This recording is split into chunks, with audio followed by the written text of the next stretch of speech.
নমস্কার, কেমন আছেন সবাই? আশা করি ভালো আছেন। সবাইকে স্বাগত জানিয়ে আজকের রেসিপি ভিডিওটা স্টার্ট করলাম। দেখে তো বুঝতেই পারছেন কী রেসিপি আজকে শেয়ার করব। হ্যাঁ, ঘুগনি। তবে হ্যাঁ, খুব সহজ পদ্ধতিতে কী করে আপনি তৈরি করবেন সেইটাই আমি আপনাদের সাথে আজকে শেয়ার করব। খুব চটজলদি হয়ে যাওয়া একটা রেসিপি, যেটা আমার বাড়ির বাচ্চাদের অন্তত খুবই প্রিয়। তো চলুন, প্রথমেই আমি কড়া বসিয়ে নিলাম। কড়াটা একটু গরম হয়ে গেছে, তারপরে পরিমাণ মতন তেল দিয়ে দিলাম। তেলটা একটু গরম হবে, তারপরেই মশলাগুলো রেডি করব। প্রথমে দিলাম টমেটোর পেস্ট, তারপরে দিলাম সামান্য পরিমাণে আদা বাটা, জিরে গুঁড়ো, ধনে গুঁড়ো, অল্প একটু লঙ্কা গুঁড়ো, সামান্য একটু হলুদ, সামান্য একটু নুন পরিমাণ মতন। এবার সামান্য একটু চিনি দিয়ে পুরো মশলাটাকে একটু ভালো করে কষিয়ে নেব।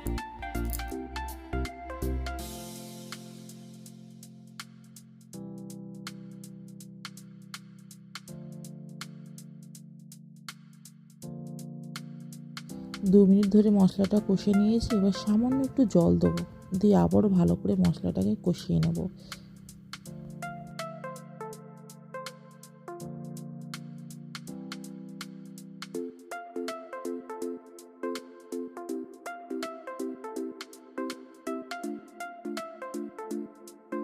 'মটরটা সেদ্ধ করার সময় তার সাথে একটা আলুও সেদ্ধ করে নিয়েছিলাম, যেটা ছাড়িয়ে এরকম পিস পিস টুকরো টুকরো করে কেটে নিয়েছি। তবে হ্যাঁ, আমি যে মটরটা ভিজিয়েছিলাম, আপনারা সারা রাত ভিজিয়ে রাখতে পারেন, অথবা 6 থেকে 8 ঘন্টা ভিজিয়ে রাখলেই তাড়াতাড়ি ফুলে যায়। আর আরেকটা পদ্ধতি তাড়াতাড়ি মটর ফোলানো, সেটা হলো গরম জলের মধ্যে মটরটা দেবেন, আর সঙ্গে সামান্য একটু সোডা দিয়ে দেবেন, তাহলে দেখবেন মটরটা খুব ভালোভাবে ফুলে গেছে। আলুটা দিয়ে নাড়াচাড়া করে কষিয়ে নেওয়ার পর মটরটা দিয়ে দেবো। মটরটা দিয়ে একটু নাড়াচাড়া করে নেবো ভালো করে।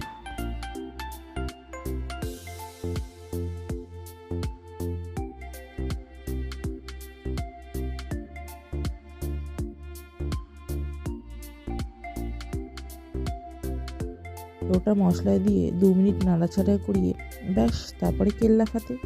এরপর পরিমাণ মতন জল দিয়ে দিলাম। জলটা আমি সামান্যই দিলাম, যাতে একটু ঘন ঘন হয়, তাই। এবার জলটা দিয়ে একটু ফুটিয়ে নেব।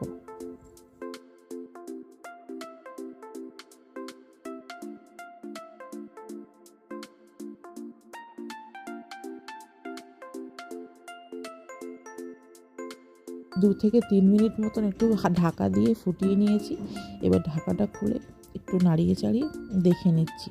ঘুগনি জিনিসটা একটু নাড়িয়ে নিতে হয়, না হলে যদি বেশিক্ষণের জন্য আঁচে ছেড়ে দেওয়া হয় তাহলে পুড়ে যাবে।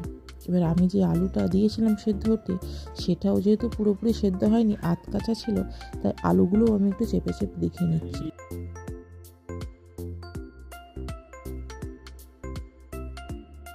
রেডি হয়ে গেছে আমাদের ঘুগনি। এবার শেষ পর্যায়ে, মানে শেষের দিকে আর কি, এই যে ভাজা মশলা, এটাকে আমি একটু দিয়ে দিলাম। এটাতেই সব থেকে টেস্ট বেশি বাড়ে।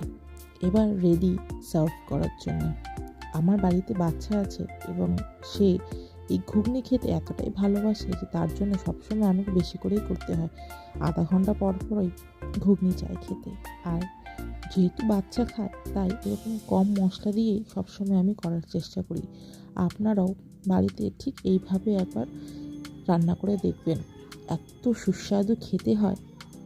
খুবই কম খাটনি, কম সময়ে তৈরি হয়ে যাওয়ার সহজ একটা পদ্ধতি। তো চলুন, আজকে ভিডিওটা এখানেই শেষ করছি। আপনাদের যদি আমার রেসিপিগুলো ভালো লাগে, তো আমার চ্যানেলটাকে সাবস্ক্রাইব করে আমার পাশে থাকবেন, আর কমেন্টে জানাবেন যে রেসিপিগুলো আপনাদের কেমন লাগছে। খুব খুব খুব ভালো থাকবেন। আজ তবে আসি।